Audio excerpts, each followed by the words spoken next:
The Murder Shelf Book Club contains disturbing content related to real-life crimes. Listener discretion is advised. Brett was well aware that in the past, the first-degree murder cases that usually went to trial were high-profile cases with white victims.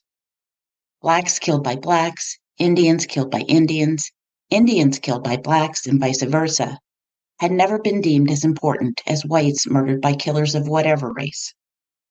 Britt made it known that this distinction would be no more. A victim's rights were the same, no matter what race or class, and his job was to see that justice was done on behalf of all. From Death Sentence, the true story of Velma Barfield's life, crimes, and execution, by Jerry Bledsoe.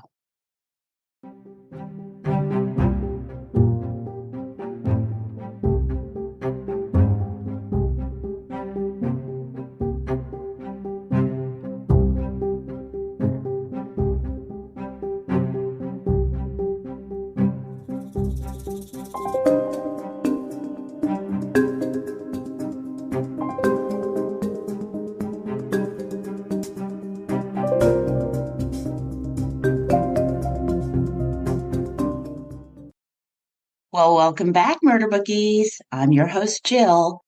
This is episode 65, 2ndCast, The Female of the Species, part 3 of my trilogy on Death Sentence, the true story of Velma Barfield's life, crimes, and execution, by Jerry Bledsoe. First, thank you for your kind words of support. It is my joy to do this podcast for you, and you keep me going. An exciting development, if you're not aware, I am on Patreon. Now you can support the podcast and better join me on Zoom the first Thursday of each month at 8:30 p.m. Eastern Standard Time. We'll be talking about the books, cases, new developments, updates, and you can help me pick books that I'll feature on the podcast. I'll also be sharing my review of books that I cannot feature on the podcast because there are only so many weeks in a year. And I might include some crime fiction stories that might be a nice little respite from the real stuff once in a while. So join me on Patreon. The link is www.patreon.com/Murder Shelf Book Club. Very easy. You can find all of this information on my blog at www.murdershelfbookclub.com. I am so excited about sharing all of this with you. Oh, and if something big happens in true crime, we'll do a live Zoom that night, whenever it might happen. Okay, here's the spoiler alert. If you haven't listened to part 1 and part 2, that would be episodes 63 and 64, do so before listening to part 3. It seems obvious, but hey, you never know. Some of you told me that you wait for all 3 parts to be out before listening, and I get that strategy. I do that with some of the TV shows. That once a week, they show up every Sunday or Saturday night. Drives me crazy. I wait till the end of the season. Anyway, previously, we left off. Velma Bullard Barfield was on trial for killing her fiancé, Stuart Taylor, by arsenic poisoning. Joe Freeman Britt, the world's deadliest prosecutor, was seeking the death penalty, and defense attorney Bob Jacobson was trying to save Velma's life. After a slew of doctors, pharmacists, police, family members testifying, defendant Velma Barfield took the stand in her own defense. So you tell me what you think. Did it help her or hurt her? But in the end, the very conscientious jury found her guilty of first-degree murder and sentenced her to death. The reactions ranged from relief and elation to despair and depression. The North Carolina Correction Institution for Women had no death row.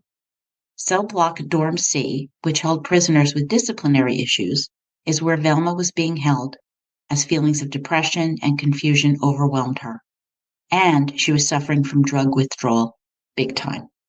Medications were prescribed and tightly monitored, but it would still take 16 months to fully wean Velma off all of them.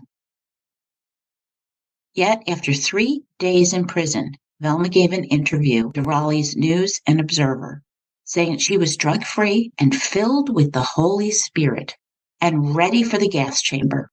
Quote, I am guilty. I don't want an appeal. Personally, I'd rather go ahead. End quote. Remember this, murder bookies. Now, capital punishment laws mandate an appeal to the state Supreme Court. Beleaguered Bob Jacobson was assigned to handle this, and with Velma making these statements, she was undercutting him, and he begged her to refrain. Just stop. So 3 days in prison, Velma is presenting herself as a good Christian lady who had attended church for years, teaching Sunday school. Later, she admitted it had all been a facade. Sitting in prison after murdering at least 5 people, she wondered if she could truly be forgiven, truly have God's love, truly be at peace. She says one night, listening to gospel music, she experienced a religious epiphany. Stirred, she wrote to Billy Graham's ministry, and he shocked her by writing back. A man who had spoken with presidents was taking a personal interest in her. So Velma found a strength that she did not know existed. And in a very, very gutsy move, Velma wrote to Stewart's daughter, Alice Storms, quote, I am truly sorry for all the hurt that I have caused all of you. When you wept, you didn't weep alone. May the love of God shine upon you, Velma, end quote. She received no response. The Velma Alice knew had been just as pious as the letter writer claimed to be now, and Alice believed that any reason she would be seeking forgiveness had to be self-serving. Velma's appeals focused on several issues. Should the insanity defense have been allowed? Should evidence from the previous deaths have been allowed? The state Supreme Court rejected these arguments. The next step was filing for a stay of execution pending appeal from the U.S. Supreme Court, a lengthy and expensive proposition. But there was some positive news. Velma's daughter Kim's second child had been born, a girl named Sarah Sue. And after meeting the baby, Velma wrote in her journal, quote, to me, she was a living doll. As I looked at her, I cried inside because I couldn't be home with her, end quote. 2 years in prison, Velma began to really understand the hurt she'd caused so many, reliving the deaths, disgracing her own family. She began reaching out more to others to try to make amends in some way and began helping other prisoners. In addition to a number of other good deeds, Velma began writing letters for women who couldn't read and write themselves.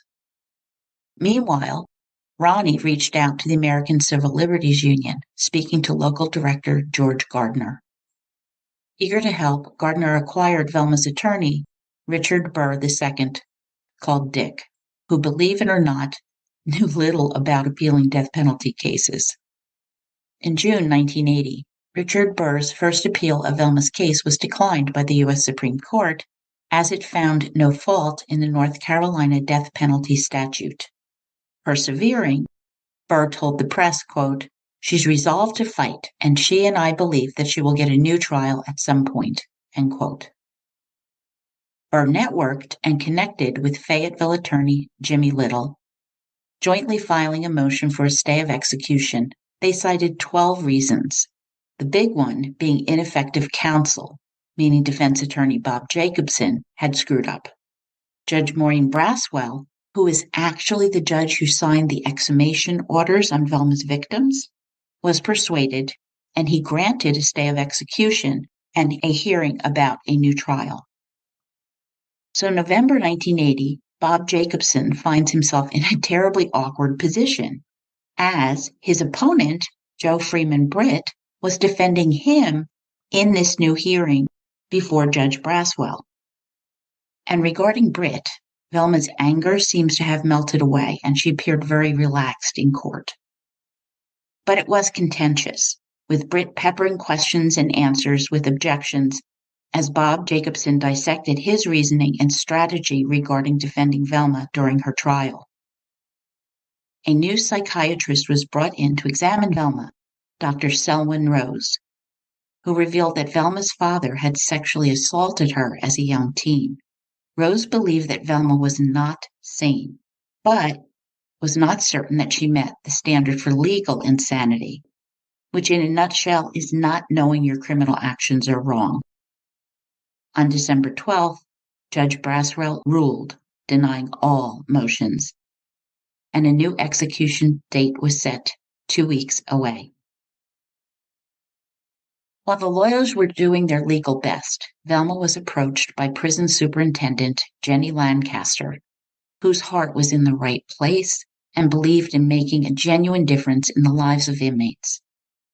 Jenny told Velma that a 15-year-old girl, Beth, who had been tried as an adult and convicted of murder, had arrived facing a 34-year sentence. Scared, confused, she was too young to be in with the prison population. Would Velma take her under her wing? Immediately, Velma agreed, with Beth reaching through the bars to grasp Velma's hands with an intense desperation. Velma learned of the teen's troubled childhood, her parents divorcing, not getting along with her mom. A loner at school, Beth soon began skipping classes, spending her days on the streets. And eventually she became involved with crimes and was on the scene when a man was murdered, for which she received the 34-year sentence. Beth and Velma would become as close as mother and daughter in the next months, keeping in touch for the rest of Velma's life. Gradually, Velma spoke to her of prayer and forgiveness, which made life in Dorm C more bearable for her. Velma urged her to get her GED because one day she'd be getting out and she'd need it to get a good job. No easy feat, Superintendent Jenny Lancaster got Beth into Dillon Training School. Eventually moved into the regular population, Beth would shout, "Mama Margie," as she went by Dorm C to let Velma know she was okay. She did experience a setback, though. As Beth was so young when the killing took place, she had prayed that she would be paroled when she turned 21, and was denied, which automatically meant that she'd be serving a minimum of 20 years. But she never forgot Mama Margie and her kind guidance. Velma would go on helping other imprisoned women who were desperately appreciative of her caring, counsel, and spiritual guidance. Meanwhile, Velma continued her self-exploration, seeking to find forgiveness, and wrote letters to her family, as well as the Edwards, Lee, and Taylor families, to be delivered on her death. Well, on the face of it, good for her. Quote, "God has convinced me of how wrong my acts were, how I have wronged each of you. So now I come to you asking you to forgive me," end quote, wrote Velma. As the years rolled on, the appeal process kept grinding, and the state upheld Judge Braswell's findings.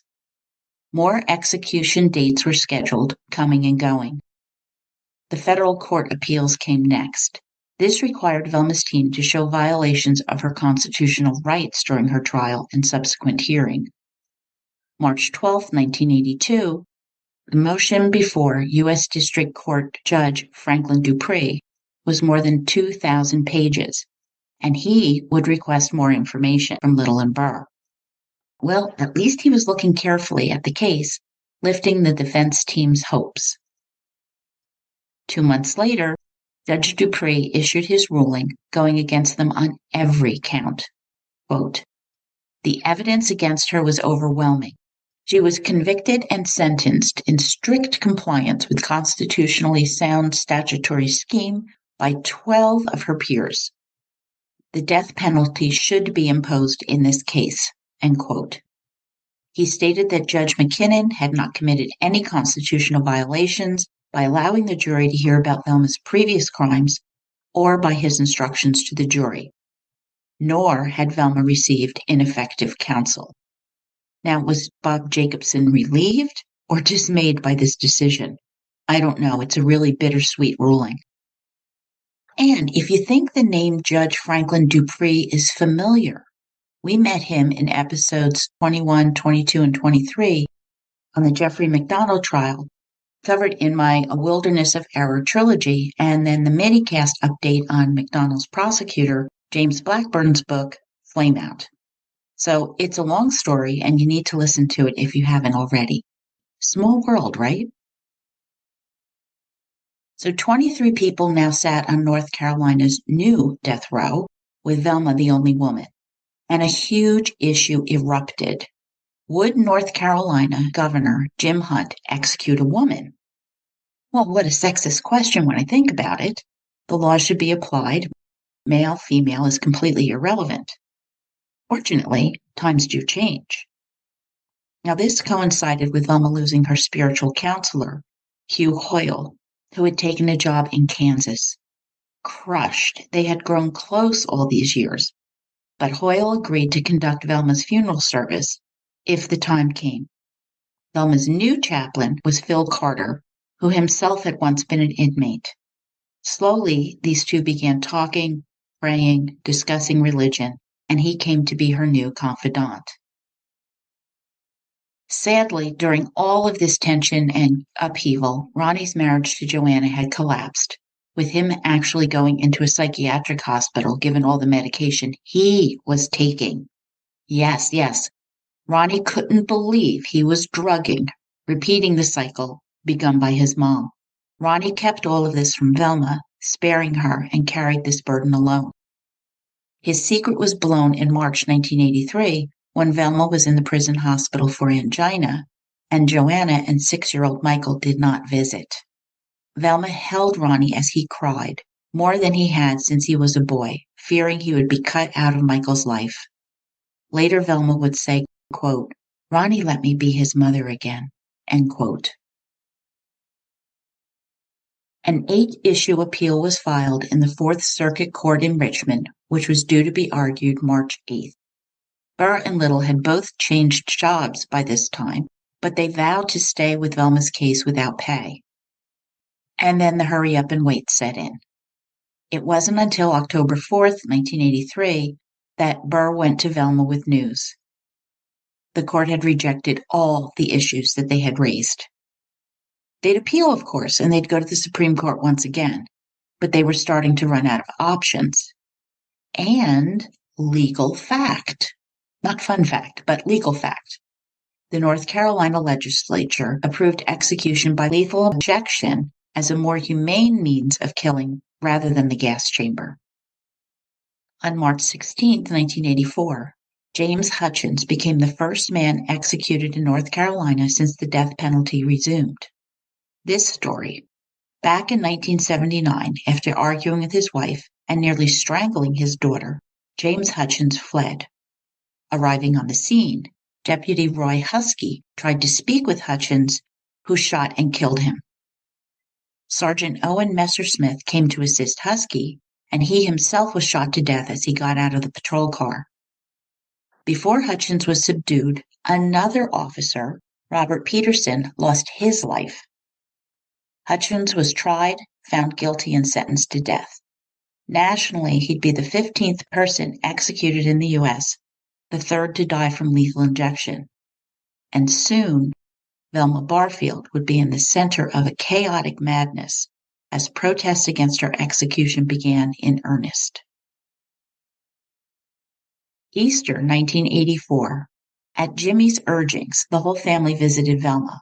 Ronnie and Kim, plus grandchildren, minus Michael, Velma's brothers, Olive and John, came, and sister Faye. Jimmy recorded a video of this family reunion, planning to show it to the governor during their clemency plea. Tears, hugging, and a remorseful Velma was shown, and Jimmy also issued an update while all were gathered. After years of appeals, they might think that the process would just go on forever, but it wouldn't. They'd appeal to the U.S. Supreme Court, and they'd get a result in weeks, and it might be over. Hence, they were preparing for the clemency appeal to the governor, their last resort. They had to show the governor that Velma had turned her life around, that his compassion would not be misplaced, and that Mama Margie had a positive influence on other prison women. If clemency failed, there would be an execution. Jimmy Little unleashed a publicity campaign to put pressure on Governor Hunt. TV, newspapers, magazines were contacted, with Velma seen as a sympathetic figure in a state where 2/3 approved the death penalty. New York City Village Voice reporter Ellen Schoen met with Velma and Kim, who shared her heart-wrenching struggle to accept Velma's end. Schoen probed deeply into Velma's life and crimes, with Velma often breaking down. The most difficult burden of her life was the guilt she carried around for so long. They also confirmed that their father had molested her as well as Velma. Schoen asked directly, had he actually raped Velma? Velma said, quote, "Yes, he did. My minister asked me if I'd ever thought about telling my mother, but I never did. She just wouldn't have believed me. I did feel rather angry at her. I couldn't understand why she could not protect us. After I got grown, I began to see. I know she was just as afraid of him, and more so maybe than we were, but I do feel bitter towards her." End quote. In a 7-2 ruling, the U.S. Supreme Court refused to hear Velma's appeal. With the Supreme Court's refusal, State Judge Franklin Dupree's stay evaporated, and he issued her a new execution date, June 13th. On June 5th, the Page One Village Voice article ran, "Does this woman deserve to die?" The addition was "A Grandmother on Death Row," the longest, most detailed story to run outside of North Carolina, and the effect was electric. All three major networks, and that's all there were at the time, this is long before cable TV and streaming, wanted interviews, reporters clamoring, with letters pouring in, pleading for clemency for Velma. Velma appeared on NBC and CBS news programs, discussing her drug addiction, her remorse about the murders, with Kim saying her mother was a warm person with a large family that loves her, a devout Christian. Joe Freeman Britt felt somewhat differently. Quote, "Far from being some sweet little old grandmother, that woman is a cold-blooded killer. Don't let anyone kid you. She wears this nice little grandmother cloak and her religiosity as a kind of protection. And if she gets out, she'll kill again. Hell, she probably poisoned half the county if we only had the resources to exhume all the bodies for autopsies." End quote. You're going to hear more about what I think in a bit, so just hang in there. Before the state judge again, Jimmy Little asked for 90 days to file a reconsideration before the Supreme Court, with the judge granting a new execution date of August 31st, 79 days away. Grateful at first, Velma then got some jarring news from a very reluctant prison superintendent, Jenny Lancaster. Seems the Department of Corrections ordered Velma transferred to Death Watch at Central Prison, stunning everybody. Death Watch is a bleak environment that normally death row inmates went to about 5 days out, not 79. It's an isolated, dark, tiny bare cell just outside the execution chamber. Aghast, Velma's belongings were tossed into a trash bag, and she could only keep her Bible and a recent letter from Ruth Graham, Billy Graham's wife. Visits were restricted to 2 people in a tiny booth. If she met with her attorneys, she'd be strip searched on her return, and she was denied access to Pastor Carter as well. Carter threatened to resign and go to the press. He believed this was retaliation from the governor's office due to the embarrassment from all the publicity.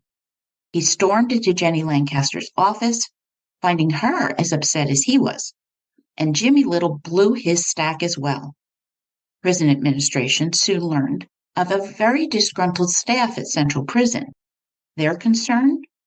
Isolating Velma from all the people she knew this early was putting her into conditions that was a cruel and unusual punishment, a violation of the Constitution. And just like that, those who had been working with Velma at the women's prison were permitted to continue to see her at Central, but they were under a gag order. Later, it was learned that Secretary of Corrections James Woodard was recalled from vacation to put a plan into effect to isolate Velma after she'd been on the 2 national TV networks. Lots of political shenanigans here. When Little called the governor's legal counsel to get Velma sent back to women's prison, he was told the governor could not involve himself in Department of Corrections matters. What a crock he just had. God, I hate this stuff. A press release went out saying the reason for Velma's move was security. Right. So Velma, who had not one single infraction over 5 years, was going to try to escape? All right, a serial killer she is, but Ted Bundy she is not. Not at 5'3", 168 pounds, at age 51 with heart issues. Then the Department of Corrections announced a new rule limiting reporters' access to Velma Barfield. Little now called his own press conference asking, why was Velma subjected to conditions no other inmate had suffered, and only after her side of the story was beginning to be told? When the first press conference with journalists was arranged, Velma refused to participate in protest. All right, believe it or not, I've skipped over a lot of the politics involved in all this, but suffice to say, a heated 1984 election was going on between Governor Jim Hunt and incumbent Senator Jeffrey Helms, which literally is the beginning of the current ideological political divide that we see going on today. And the attention Velma's case was getting was not appreciated, nor the pressure on Governor Hunt. June 13th, the relatives of the victims were having a rough day. Alice Storm, Margie Pittman, Sylvia Andrews watched the morning news, seeing that Easter video of happy Velma enjoying her grandkids, the one that Jimmy Little had recorded. Stuart Taylor had grandchildren he'd never lived to see because of Velma. John Henry Lee also lost out on seeing his grandkids marry and have kids of their own because of Velma.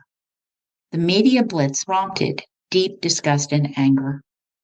They didn't believe Velma's sudden religious conversion, remember, begun after 3 days in prison. They thought Velma had attended church her entire life. She herself admitted that was all presentation and shallow. They rejected the claim that Velma killed because she was drugged up and out of her mind. She killed because she took pleasure in the agonies of the victims, feigning concern for them as she played the role of sympathetic caretaker to the hilt. Quote, Velma was a person without conscience, a charmer and manipulator who was now fooling a whole new set of people just as she had once fooled them. End quote, writes Jerry Bledsoe. The Village Voice article barely mentioned the victims, a painful oversight. Another article written by News and Observer journalist Ginny Carroll was very sympathetic to Velma. Once again, the victims' families were never contacted for comment. Upset, they deeply feared if those working on Velma's behalf were successful, one day she would be paroled and some other innocents would die. A jury of her peers had listened objectively to the evidence and sentenced her to death. It needed to be carried out. The family members now began organizing their own campaign fighting clemency. Velma had shown no mercy, no kindness, no leniency to her victims, all of whom could well be leading fruitful lives. Alice, Margie, and Sylvia began calling newspapers, started a petition drive, and arranged for people to speak to the governor against clemency. Articles began appearing in the Fayetteville Times and News Observer and Sentinel, focusing on victims and the justice they deserved. July 2nd, U.S. Supreme Court Chief Justice Warren Burger granted Velma Barfield a stay of execution, surprising the state and the defense. At the crux of it, Chief Justice Burger was concerned about juror disqualification, whether a potential juror who indicated opposition to the death penalty, but hadn't specifically said he would always vote against it, could automatically be excluded. Now, Velma was sent back to women's prison, released from death watch, elated and greatly relieved. August 16th. The Supreme Court dismissed Velma's petition for rehearing without comment, automatically dissolving her stays of execution. Resigned, Velma was very concerned for Ronnie and Kim. Governor Hunt remained ever elusive, saying that, quote, every case needs to be looked at individually and given full consideration, end quote. The law dictated that an execution should be set between 60 and 90 days after a hearing, meaning an execution would likely occur 2 weeks after the November election. This required hearing was held before Judge Giles Clark, who listened to both sides carefully. Judge Clark determined Velma would be executed on November 2nd, 4 days before the election, which plopped the issue right back into the heart of the senatorial election. Claiming that this was never a political matter, Governor Hunt told the media it would have no impact on the election. Well, good try, but that was unlikely. If Hunt allowed the execution, he might alienate those opposed to capital punishment. If he gave clemency, he'd alienate the supporters of the death penalty. Interesting fact. Judge Giles Clark went to school with Jim Pulsoser, a former North Carolina Republican governor, who appointed Clark to the bench. Well, what a tangled web, right? Tackling this head on, Governor Hunt announced that he would listen to both sides September 18th and 19th, and he would make a decision on clemency with no regards to politics. Then, an interview with Dr. Selwyn Rose was published in the Winston-Salem Journal. Remember the psychiatrist who testified on Velma's behalf at her hearing in 1980? Saying Velma was a cold, weird lady, the psych evaluation done before her trial was only cursory, and she had deserved a thorough evaluation at the time. Really, Dr. Rose? Now you're speaking up, huh? Okay, let's just make it more complicated. Grabbing onto this, Richard Burr contacted a psychiatrist from New York who had done significant work on violent criminals, Dorothy Otnow Lewis. In her work with violent juveniles, she noticed that many suffered severe head injuries during childhood and believed there might be a correlation between injury and subsequent violent behavior. Fun fact, or maybe it's a neuroscience-y fact, but Dr. Lewis is correct.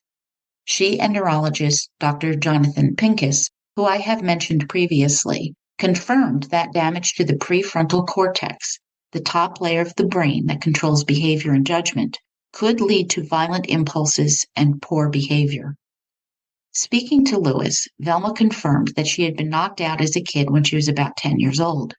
She also had a serious bike accident at 14, not to mention her car accidents, which had also caused blows to her head and blackouts. Did this play a role in her non-violently poisoning her victims? It may have, because these injuries can impact rational thinking. The sexual abuse Velma suffered was far more extensive than she had previously acknowledged, with Velma still reluctant to provide details to Lewis, given the negative response from her brothers when the issue came up originally. To paraphrase, Lewis concluded that Velma suffered from bipolar mood disorder and depression. Her manic episodes were characterized by uncontrolled behaviors and severely impacted judgment. Little now went to the state Supreme Court to file an affidavit on Velma's behalf. With her family bracing after a long discussion, Velma decided if clemency was denied, she wanted no more stays of execution. They decided that only Little and Burr would act on her behalf, hoping to ward off others inserting themselves into her case, given the enormous media coverage. It was time to end the suffering and pain for everyone involved. Then news came from Governor Hunt. Facing Velma, Jimmy spoke. The governor is denying clemency. Velma accepted it calmly, telling Jimmy that he and Dick Burr had done everything anyone could. Ronnie, now divorced, was living with Aunt Fay and her husband, and all were crushed hearing of the denial. Fay ran screaming into her bedroom, inconsolable. Later, Fay saw Velma, telling her she had a confession. Just after Stuart's death, Fay called the Lumberton detective, telling him she suspected her sister had killed Stuart, their mother, and likely many others. I suspected it had been Fay. When Fay's suspicions proved correct, she felt relieved that Velma's murdering was over, but she had betrayed her own sister, who had been like a second mother to her. Holding Fay, she and Velma cried together, with Fay's feeling of guilt lessening, and the only thing between them now was love. Kim and Velma also spoke intently, letting go of the hurts from years ago and cleansing their very souls. Velma told them of her shame and pain of inflicting this on her children. It was more than she could bear. Kim assured her mother that she had been there for them. They discussed funeral plans, and decided Velma would be buried with their father, Thomas Burke. Another visitor who was a great source of religious comfort and friendship was Anne Lotz, the daughter of Billy and Ruth Graham, who'd been corresponding with Velma for years. Velma called Anne collect and was finally able to speak to Ruth and Billy Graham, and they chatted like old friends. Billy prayed with Velma, saying, quote, "Velma, in a way I envy you because you're going to get to heaven before I do," end quote. And a prayer of Velma's was granted. She got to see her granddaughters and grandson Michael, Ronnie and Joanna's son. They had a lovely visit with her holding her grandson in her lap, reading books and playing games. Spurred to introspectively examine his past, Ronnie began having a vivid dream that repeated. Flames beginning in a trash can beside the bed, flickering higher and higher, fueled with wads of paper, with Ronnie clawing himself trying to escape them. But this last time, upon waking, a memory resurfaced from weeks before his father died. Thomas had shown Ronnie something in his bedroom, plastic waste can that had something burned in it. One side of the can was melted. Quote, "Your mother set that fire while I was sleeping," end quote, he told Ronnie. But Ronnie thought his dad was a drinker who probably dropped a cigarette. They'd argued about it, with Thomas insisting Velma was trying to kill him. In the shock and the grief in the aftermath of his father's death from a fire and smoke inhalation, Ronnie suppressed the whole conversation because of its lethal implications. But now he knew. His father had been correct, and the latter fires in their house had been set by his mother too, committing arson to collect insurance monies to buy her drugs. He needed to speak with Velma. After a long, silent pause, Velma told Ronnie, quote, "I've wondered if that was going to come up," end quote. Ronnie reassured her of his love no matter what she's done, asking softly, quote, "Did you kill him?" "I'm sure I probably did," end quote. Velma couldn't recall it all, but Thomas was drunk again, and they'd argued and he'd passed out on the bed. She had a cigarette or a match in her hand, and she laid it at the foot of the bed, closing the bedroom door behind her, and left for the laundromat. A fireman had told Ronnie that the bedroom door was shut, and Ronnie knew that wasn't right. His father never closed that door. Quote, "You know I wasn't in my right mind," Velma told him, end quote. Velma Barfield would write a book, Woman on Death Row, with a pastor of hers assisting. In this book, she writes of killing her first husband. Quote, "The anger in me built up against Thomas. He'd been so good in the beginning of our marriage. Now he could hardly keep the same job. That morning, when he half stumbled into the house, I said to myself, I can't take this any longer. I cannot stand it anymore. I took extra medication, and he nodded off while sitting in the chair smoking. The cigarette fell out of his mouth, rolling onto his shirt. If I hadn't grabbed it, he would have set himself afire. I put it out and screamed, I don't care. Burn yourself up if you want to. Thomas roused himself enough to drag himself to the bedroom and fall down on the bed. He didn't bother to undress. I got in my car and picked up my niece, and we drove to Mama's, picking her up as we took our clothes to the washateria. End quote. Now, this book was written while Velma was on death row after her religious conversion. Velma Barfield, the born-again Christian, is still lying. She didn't put out the cigarette and leave. She deliberately put it on the bed so it would burn Thomas Burke to death. Her killing Thomas Burke was a twofer. He was a drunk, treating her terribly, fighting all the time. And she took him out. She got insurance money, and she got to buy her drugs. She could have gotten a divorce, but she's a good Christian woman, so she murdered him instead. Yeah, I'm not buying Velma's story here. She set the fire, she closed the door, and she murdered him. So one night, the family was watching a news program, 60 Minutes, and there was Velma, being coy, telling Diane Sawyer that she'd killed 3 people. And Ronnie was just disgusted. Her execution date was set. She's facing God, and she's still hedging while enjoying being on TV? He knew she'd killed 5, and likely Jennings Barfield too, which made 6. Now, Ronnie went and pressed Velma on this, reminding her that Jennings was probably killed by arsenic. Recall, at her trial, Velma adamantly denied killing Jennings, but now she said, quote, "Ronnie, I may have done it, but if I did, I don't remember it," end quote. Do you believe her? Well, unknown to Ronnie, Velma admitted killing Jennings to her ghostwriter, that minister, Cecil Murphy, and this book and the collaboration have been Ruth Graham's idea, a testament to Velma's faith which could inspire others. When Murphy asked about Jennings, Velma insisted diabetes and emphysema killed him. But he knew her well now, and her tone was off, and Cecil Murphy trusted his gut. He said, quote, "You killed him." She looked at me for a minute and then nodded slowly, and she said, "I'm so glad. Now there's nothing left to confess." She had put arsenic in Jennings' medicine, end quote. Now, what does Velma's book say about this? Well, here you are. Quote, "Life with Jennings got worse. I can't be under all this. I've got to get away from the pressure. I bought a bottle of poison. My God, what am I doing? Stop. I was so confused. Part of me cried. It was the only way. Another part of me was begging to stop. This will make him sick, and then he'll be sorry he caused me so much trouble, and he won't do it again." That afternoon, Jennings had difficulty breathing, and he started vomiting. "He's sick, and I better get help." I rushed Jennings to the hospital. It was a Sunday. The doctor called me out of the room, saying, "I can't give you much hope that Mr. Barfield will make it through the night."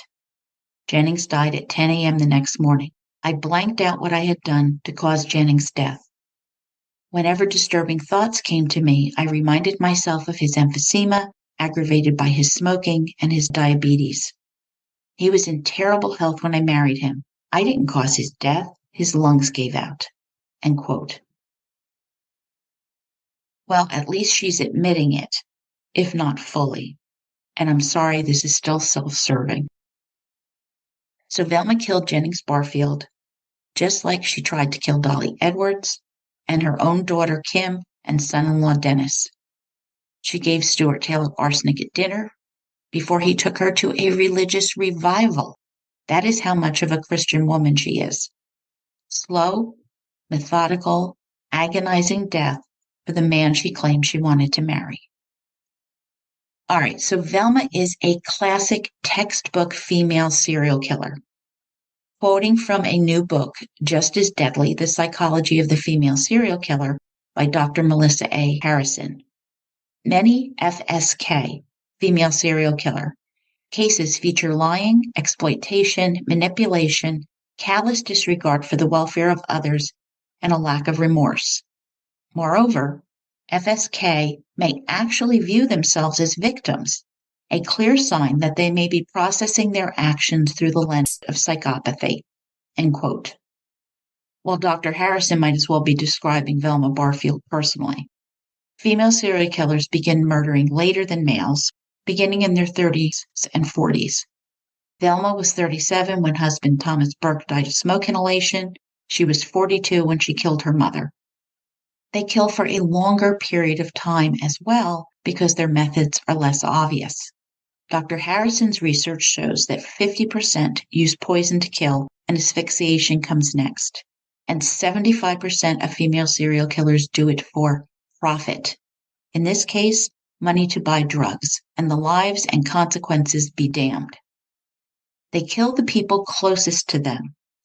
Her mother, 2 husbands, a fiancé. She poisoned Kim and Dennis. Female serial killers are often caregivers, so Velma checks that box too.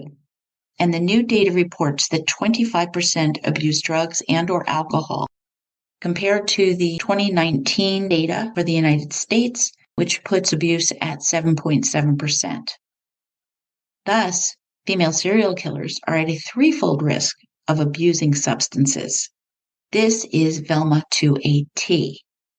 But recognize the number of addicts or alcoholics who become serial killers is infinitesimal, teeny, teeny, tiny.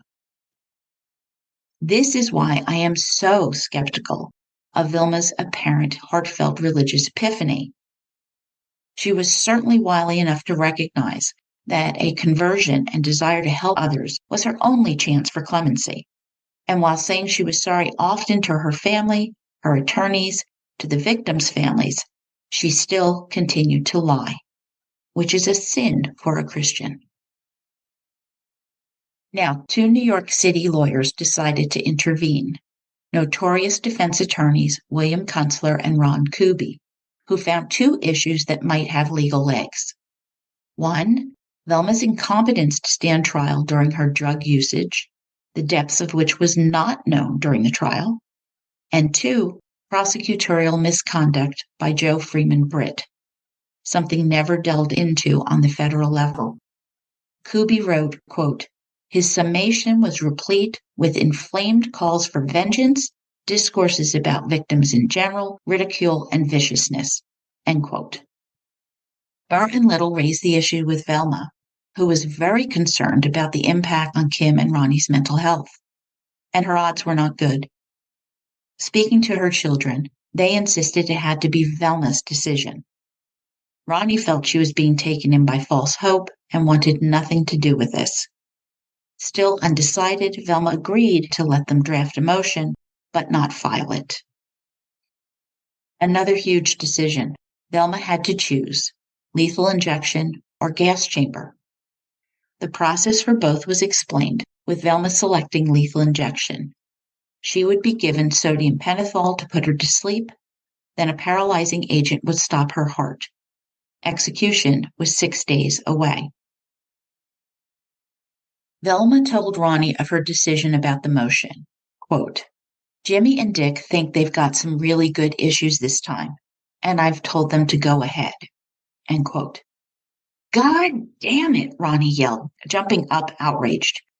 Furious, he told her, quote, "You're going to die next Friday morning, and it's time that you and your goddamn attorneys accepted it." End quote. Velma burst into tears as Ronnie stomped out, and this visit would cause Ronnie to lapse into depression. Death Watch. Warden Nathan Rice kept security tight while Velma was upbeat and joking. Waiting for Jimmy Little to arrive, she was nervous as her makeup and hair rollers hadn't arrived yet. She was watching an ABC news program which ran an interview with her and Little, and she told the guards that they were filing a motion and she'd be granted to stay while the court looked into the issues. Deeply upset, Ronnie felt he'd betrayed his mother in her hour of greatest need. He'd cursed and walked out on her. He was considering driving into a tractor-trailer to end his own pain. Little called, telling Ronnie that this isn't about him, it's about his mother, and she has to make her own decisions. And Ronnie knew he was right. Taking Velma's call, Ronnie apologized, and Velma heard all the hurt he had been concealing. She explained she wanted to live, and she just had to take the shot. And Ronnie promised her if the execution went forward, he would be there. The motion hung on 2 issues. Fact, Valium addiction was unknown when Velma's trial took place, and prosecutor Joe Freeman Britt's final argument before the jury was highly prejudicial, which had not been raised previously. This legal foundation had only resulted from a 1983 Supreme Court ruling. If the judge did not grant the stay, they would go to the state Supreme Court. That failing, they'd go back to Judge Dupree in federal court, and then to the Fourth Circuit Court again. And if all that failed, they still had a final shot at the Supreme Court. When the press showed up at Kim's to get her reaction, she was incommunicado. Husband Dennis said, quote, "We're not hopeful at all. We've been up and down this thing so many times that we've just become calloused. Our eyes are fixed on November 2nd. That's the reality for us." End quote. Judgment. Judge Ellis was unconvinced, ruling that there was no merit, refusing the stay. 40 minutes later, Little filed the next paperwork in federal court. Velma remained in high spirits. No one should feel sorry for her. The execution chamber was actually a gateway to heaven. After a restless night, Velma learned the steps that would be taken for her execution, the time frame, securing her wrists and ankles, cardiac monitor and stethoscope attached to her chest, intravenous lines inserted into her arm, which required good veins. She would be visible to witnesses for approximately 10 minutes before the execution began. She'd be administered the drugs, go to sleep, her heart would stop, there would be no pain. Thursday, the family checked into a hotel a mile from the prison. Ronnie would join them later that night. Velma had chicken and dumplings dinner and a special surprise sent from Warden Rice, her favorite, a Kit Kat bar. Velma was overjoyed. He didn't have to do that, she mused. Before Franklin Dupree, Dick Burr argued that Velma had been in a drug withdrawal and irrational. Quote, she got on the witness stand and argued that arsenic poisoning could not kill someone, then applauded the district attorney, end quote. Taking time to mull the issues, Dupree would reject her appeal. Next up, the Fourth Circuit Court of Appeals at 8:30 a.m. Friday morning. Her execution was 30 hours away. Velma slept on what could be her final night. This would be the busiest day on death watch. Visits began at 9 a.m., tapering off at 5 p.m. She wrote many letters, and a guard would have to remind her to get dressed. By 9 p.m., she was handcuffed and ready. At the Fourth Circuit, Barr thought he had won over one judge, J. Dixon Phillips, but he needed one of the other two, Judge Francis Verhagen or James Sprouse. But from the questions they asked, he was doubtful, and he was right. The Fourth Circuit denied Velma a stay, refusing her appeal. Execution was 16 hours away. Pastor Hugh Foyle arrived at Central Prison, carrying his Bible, and he went to counsel Velma. He broke the news to her about the Fourth Circuit. Resigned and accepting, Foyle told Velma he brought the letters that she had written for the family back in 1981. He promised he'd deliver them for her. But Velma only had one request. Could he be with her children tonight? And he promised he would. Velma now told everyone she was not appealing to the U.S. Supreme Court. It was over. Kim collapsed, utterly devastated. Ronnie wanted to lie down, almost in a stupor. His mother's fate was certain for the first time in 6 years. Carol Oliver, captain of Velma's guards, heard the news and hurried back to Death Watch. They were having an execution. While Velma was calm and collected, the rest of her guards were strained and nervous, more affected by Velma's decision to drop her final appeal than she was. Outside, reporters, satellite trucks, protesters from both camps gathered with signs, chanting, and passion. On their way to visit Velma for the last time, Ronnie and Kim were diverted to Warden Rice's office, taking seats. Now, for the record, Warden Nathan Rice denies this occurred. But, separated by decades and living far apart, Jerry Bledsoe writes that both Ronnie and Kim's memories of this incident match. Rice held out a marijuana joint to them. Baffled, Ronnie wondered, was he offering them something to soothe their distress? Then the warden spoke, quote, do you have any idea what the penalty is for smuggling drugs into prison? End quote.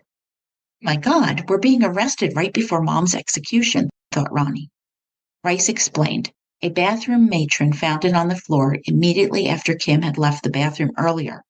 Now wait, years later, Kim admitted to smoking weed, but was not using it at this time, and she balked that that was not hers.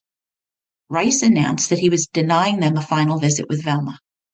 Ronnie went crazy, leaping up saying that he was not going to stand for this. He and his sister had to see their mother before he killed her. If he needed to get Jimmy Little to call Governor Hunt, he would. He was also going to go outside and shout this news to the media, who would love to know how the children of Velma Barfield were being treated. Taken aback, Rice conferred with some other prison personnel, deciding to allow the visit. All right, I am at a loss of what this schmuck is trying to prove by this hijinks, but this is crazy. Go do the execution, man. Focus. By the time Kim got to Velma, she was hinged on a nervous breakdown, putting her head in Velma's lap. Ronnie was sitting at her feet, regressing. Velma told Ronnie to take care of Kim, and she needs you to be there for her, and she was worried about Jimmy, how he'd hold up. Was there anything left they needed to discuss? No, they assured her all of those issues had been talked out, and they began to reminisce about fun memories from childhood. Velma was so proud of her kids, tearing up and apologizing again for embarrassing them. And then it was time for them to go, exchanging I love yous, sobs, hugs. Ronnie finally got Kim off their mom, and they left. Okay. Death Watch was now morose. Velma asked for cheese doodles and a Coke. Burr arrived, struggling with his emotions. He was a guy who fully committed to his clients, and he had already lost 3 to Florida's electric chair this year. Later, he would go on to handle the sentencing phase of Timothy McVeigh's defense for the bombing of the Oklahoma Federal Building, and became perhaps the country's top death penalty lawyer. Now, however, it was Velma who was comforting him. With hundreds of protesters milling about with signs saying, "Eye for an eye makes the whole world blind," and "Bye-bye, Velma," it was a circus of activists. John Henry Lee's granddaughter, Teresa Britt, told reporters, quote, "I feel sorry for her children. That's their mother, and they're sticking by her, and I admire that. But it doesn't change anything," end quote. Alice Storms remarked, quote, "I think there are 4 kinds of death: natural causes, accidents, a life that is taken without permission, and execution. Velma Barfield deserves to be executed. She literally pulled the switch herself," end quote. 2 ministers prayed with the victims' families as they waited for justice. It was time. Dressed in a new pink cotton pajamas and a fuzzy pink robe and slippers, Velma moved to get on the gurney. Chaplain Phil Carter began to read from Romans 14. Speaking to all, Velma said, quote, "Thank you for the kindness you've shown me and for the times you've shared God's love with me," end quote. The chaplain departed. At 1:40 a.m., 4 law enforcement officers, 2 people from DA Britt's office, Jimmy Little and Ann Lotz, arrived to witness the execution. It was dim, the only light coming from the other side of thick glass dividing the chamber. At 1:50 a.m., the big locks on the gas chamber door opened slowly as Velma rolled in. Time seemed to turn so slowly. Finally, Warden Rice entered announcing, quote, "We are ready to proceed with the execution. Are there any final orders?" End quote. There were none. Hooking up the execution cocktail, 3 executioners pressed plungers, releasing the flow into Velma. One of the tubes was fake, hoping to relieve them from the responsibility of killing her. Hoyle began to pray with Ronnie, Kim, Ray, Dick Burr, Dennis, and Jenny Lancaster as Velma began counting backwards. 100, 99, 98. Her voice drifted away at 90. The next set of executioners entered the chamber, picking up new syringes and simultaneously pressed plungers.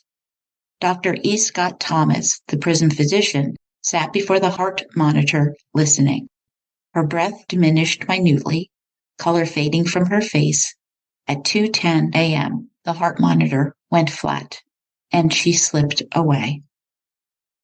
Philip Brown, the Assistant Secretary of Corrections, announced the execution had been carried out to the gathered. Alice, Margie, and Sylvia began to cry, with Alice managing to say, quote, "Tonight I feel as though a heavy burden has finally been lifted from me. Now I can visit my father's grave and know he can finally rest in peace. I feel that justice has been done, and it is a shame that some people had to be hurt in the process." End quote. Her sister Sylvia added, quote, "Finally, justice has been done, but the pain of how my father died will always be with me. Our prayers are with the family and the friends of Velma Barfield. We realize the hurt and loss they are going through." End quote. Back at the hotel, Jimmy Little handed Ronnie and Kim cards. Velma had written her son, quote, "It is the eve before my execution, and I am alone thinking of the two best kids in the whole wide world. I love you and thank you from the depths of my heart for how you have stood with me through all these painful years. My heart is so full of gratitude for what you've been to me. I feel so fortunate to claim you as my very own." End quote. Ronnie was urged to prepare his heart to meet her in heaven, and she ended it, "I love you, Mommy." The funeral took place in Fayetteville, overflowing with friends, family, and supporters. At graveside, Pastor Carter read Psalm 27, and Hugh Hoyle stepped forward for the committal.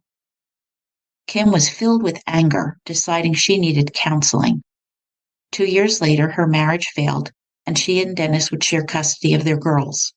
By 1997, Kim had a new managerial job with a large company, owned her own home, and had a new beau. She picked up her life, and she was happy.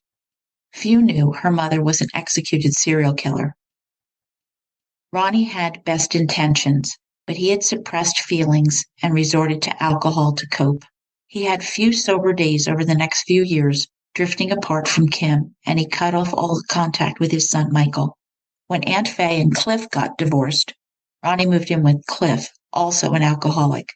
He wonders how he survived these first 5 years after Velma's death. He reached out to Jimmy Little, who rented him a small room in an old house. Pulling himself together, he cut down on his drinking, taking a warehouse job. With some hiccups along the way, by 1991, Ronnie was sober. When Michael turned 18, Ronnie called the courts to make out a payment plan for his back child support. After 9 years of silence, Ronnie called Kim. Invited for Thanksgiving, it was their best since childhood. Eventually, Ronnie and Michael reconnected, and the awkwardness eventually faded. Ronnie apologized to the young man his son had grown into for being irresponsible, for treating him and his mother the way he had. Ronnie was ashamed, and he vowed he would do better. And Michael accepted, and they would do better. Ronnie now began to process how he felt about Velma and the murders of his father, grandmother, and other victims. Family members suffered the collateral damage of a serial killer relative and the horrible emotional roller coaster that they were forced to ride by circumstances. And my heart goes out to all of these families. Why? Why did Velma Barfield do this? In her streamlined, self-serving autobiography, Velma writes about how she was worried about paying Stuart back after she forged the check. Quote, "It was nearly time for Stuart to get a new bank statement. But if he's sick, he won't feel like looking over the bank statement. If he's sick, he'll just let it pile up, and in the meantime, I can figure out how to replace the money. On my way home, I bought another bottle of poison. Even though I knew what I was doing, I couldn't connect poisoning him to the suffering he would go through. By that time, poison was my antidote to the unbearable. I knew it would help. It had helped before." End quote. Yeah, well, it sure had. She's a poisoner serial killer. Killing with poison necessitates careful planning, which requires guile and subterfuge. This kind of killer dislikes physical confrontation, instead choosing verbal and emotional manipulation. Feeling inadequate, they develop a strong need for control.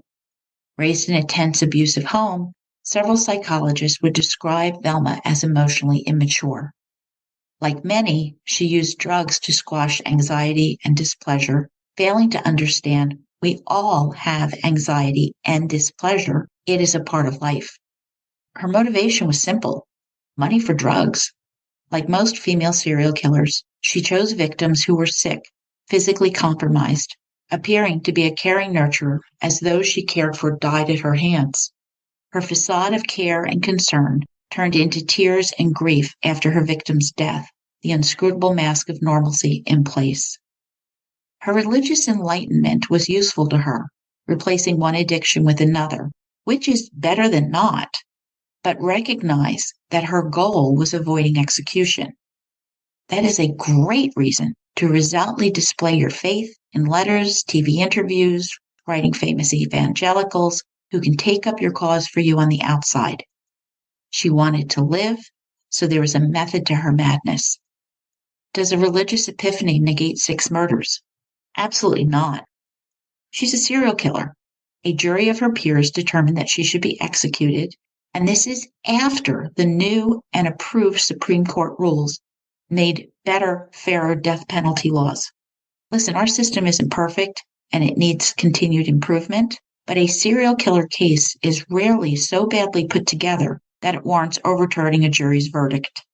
And we know that Foreman Ronald Tutton was exceptional in his due diligence as foreman. Velma is a career criminal. Her forging checks to steal money was criminal. Her abuse of prescription medication was criminal. Doctor shopping to get around the law, criminal. 3 arsons, 1 resulting in a murder, the others in insurance fraud, are all serious crimes. Looking back to her early interviews with Sergeant Lovett and Detective Parnell, she denied killing anyone. She denied it to Ronnie. She told Alice Storms it was the hospital that screwed up. She tried to get off and would have gone on to kill others. After the father of her children, Thomas Burke, died by a fire, she said, she told Ronnie, quote, "I'd rather have him here drinking than dead," end quote. A lie. She played victim all along, poor Velma. That is cold, cunning manipulation. She knew Ronnie suspected she'd killed his father, but Ronnie dropped it, blocking it out. If he hadn't, would Ronnie have died of arsenic poisoning? I believe yes, for all she loves her son. Remember when Ronnie was in the army and Velma claimed to be having a nervous breakdown, overdosing, all manipulation. When cornered about a past due loan, Velma killed her mother. When they decided to do an autopsy on Lily, Velma took an overdose, causing commotion and distracting the family. This was before she knew a typical autopsy didn't look for poison. She learned. When Jennings was going to divorce her, she killed him. When Dolly and Montgomery Edwards realized she was forging their checks, she killed them. The same with Stewart. Poor guy had no idea who he was provoking when he decided not to marry the woman who hadn't told him she'd been in prison. This is not some kindly, unfortunate granny who got caught up with drugs and didn't understand. She calculated it all. It's great that she was able to help others while in prison, but it makes not one iota of difference to those she murdered. They are still dead. I am not without compassion. You heard me break down just telling you this story. And I do believe that people can change, but she cannot resurrect the dead while denying her culpability. Velma Bullard Burke Barfield isn't a victim.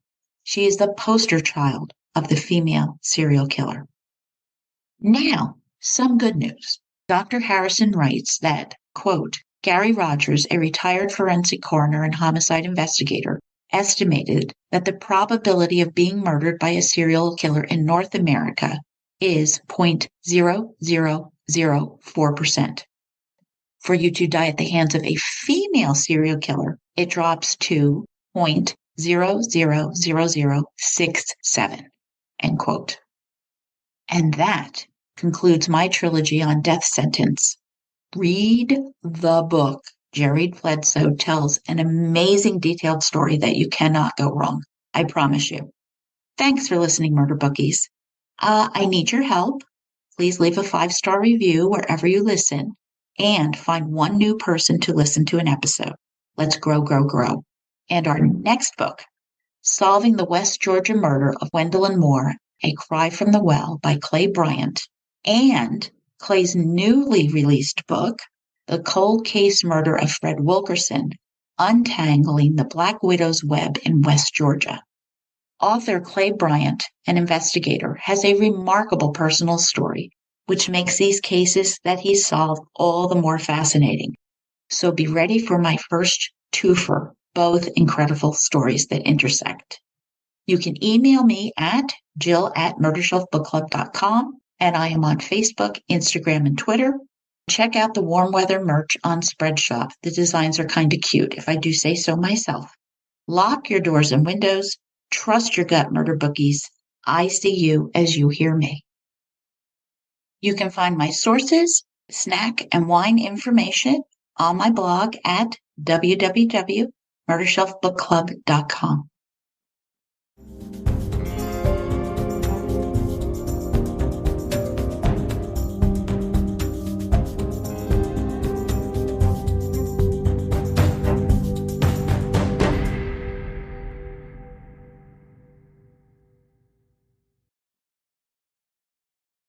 Written and produced by Jill, all rights reserved.